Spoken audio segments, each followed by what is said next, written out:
Nowadays, a lot of people have a morning routine, which is awesome. Maybe you have a cup of coffee, or maybe you follow an exercise regimen as soon as you wake up. A morning routine allows you to get the right things done throughout the day without having to put too much thought into it. This is why it's important to have one if you want to be successful. However, it seems that people often forget about their evenings. You want to start your day successfully, but you also want to end it that way.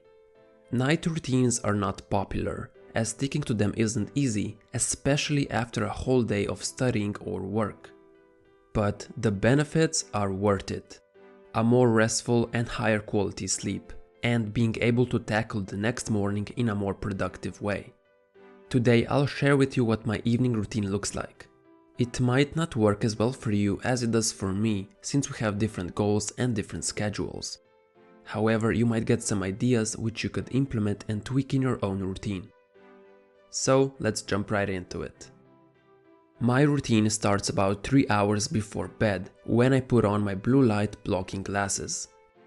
I have a policy to avoid any kind of work in the evening so I can slowly wind down. This is why I love to relax and just watch videos or surf the web, which means I'm staring at a computer screen. And I've mentioned this countless times in my previous videos. All screens emit blue light, which messes with your circadian rhythm and negatively impacts your sleep. This happens because the blue light mimics the sunlight. You basically confuse your body into thinking it's daytime. This is why I always suggest using two filters: twilight and flux. They block out most of the blue light by turning your screen orange or red. However, they are not enough, which is why I also use the blue light blocking glasses. One thing I've noticed is that no matter how much I dial down the brightness of my computer screen, and no matter how many filters I use, if I stare at a screen 1 hour before bed, I won't be able to fall asleep instantly like I usually can. Instead, I'll toss and turn in my bed even if I'm super tired. This is why I turn off any electronics at least 1.5 hours before going to bed. That means no more computer and no more smartphone for the rest of the night. While I enjoy surfing the internet, my sleep quality is way more important to me. If I don't sleep well, then the next day is suboptimal, which I obviously don't want. Now, I've also noticed that it's not just the blue light from screens that messes with your sleep, but normal overhead lights do so as well, because they also mimic the sun. That's why when I turn off the electronics, I also turn off all the bright lights. Instead, I use atmospheric lights that allow me to control their brightness, and I've also replaced the normal light bulbs with red ones. Why red? Because unlike blue light, red light doesn't disrupt your rhythm. After my electronics are off and my apartment looks like a red light district, I usually reflect on how my day went. I like to find out which things were done, what wasn't done, and what could be improved upon. I also plan out my next day. On a sheet of paper, I write down what I need to do, what my goals for the next day are, and approximately how long it will take me to do it. This tiny planning habit takes me only 5 to 10 minutes, but it's super important. When I wake up in the morning the next day, I know precisely what needs to get done. However, if I skip my planning, I usually just mindlessly go through the day with no real direction.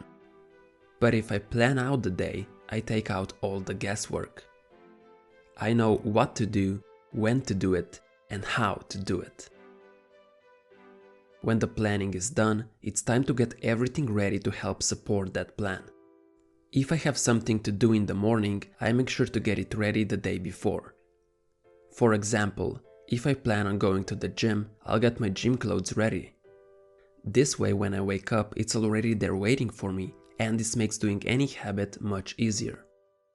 If I have to think about what I need for the gym and look for those things at the same time, all while being drowsy from waking up, then I just might decide to skip gym instead.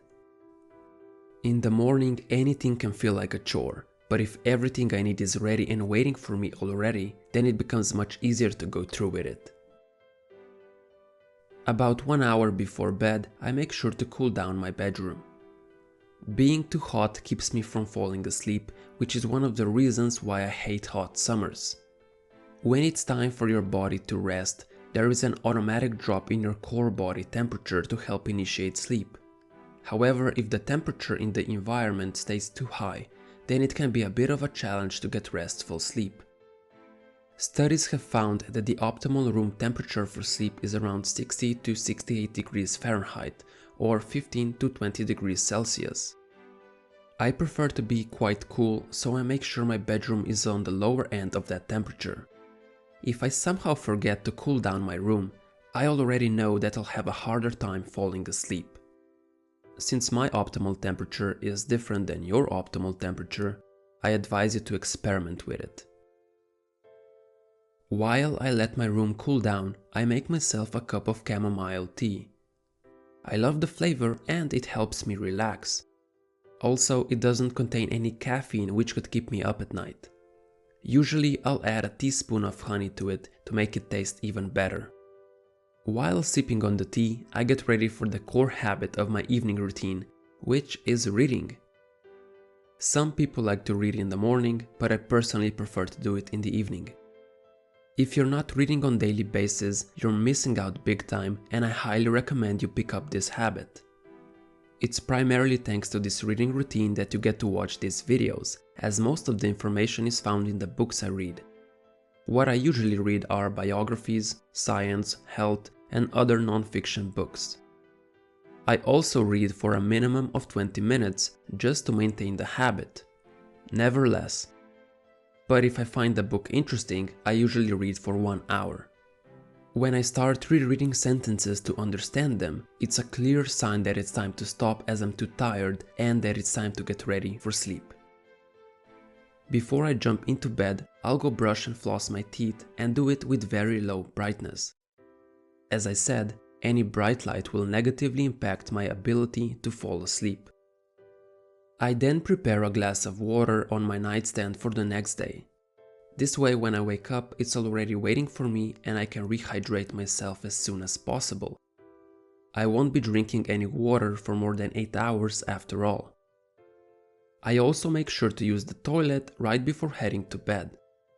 Your bladder is not as active during the night, but if you drink a lot of liquid and your bladder is full, you'll wake up to take a leak. You don't want that to happen because it could be right in the middle of a sleep cycle, which will result in messing with the quality of your sleep, resulting in waking up already tired. So it's wise to avoid drinking too much liquid before bed. Now this is where my routine pretty much ends. I go to bed where I'll sleep for 8 to 9 hours, and I make sure I never sleep less than 7. Sleep is quite a high priority for me, as a good night's sleep is what allows me to feel amazing. Bad sleep equals a bad day, but a good sleep equals a good day. This is why I recommend you create an evening routine of your own if you don't have one yet. Now here's a quick recap of everything. First, I put on my blue light blocking glasses. Second, I turn off all my electronics 1.5 hours before bed. Third, I dim out all my lights and use red light bulbs. Fourth, I reflect on my day and plan out the next one, but also get everything ready for it. Fifth, I cool down my bedroom so I can fall asleep faster. Sixth, I prepare chamomile tea and read for a minimum of 20 minutes. Seventh, I brush and floss, use the toilet and prepare a glass of water. Eighth, and last, I sleep for 8 to 9 hours. Thank you for watching till the very end. Hopefully you got some new ideas which you could implement in your evening routine. Make sure you're subscribed so you don't miss out on another video which will make you better than yesterday.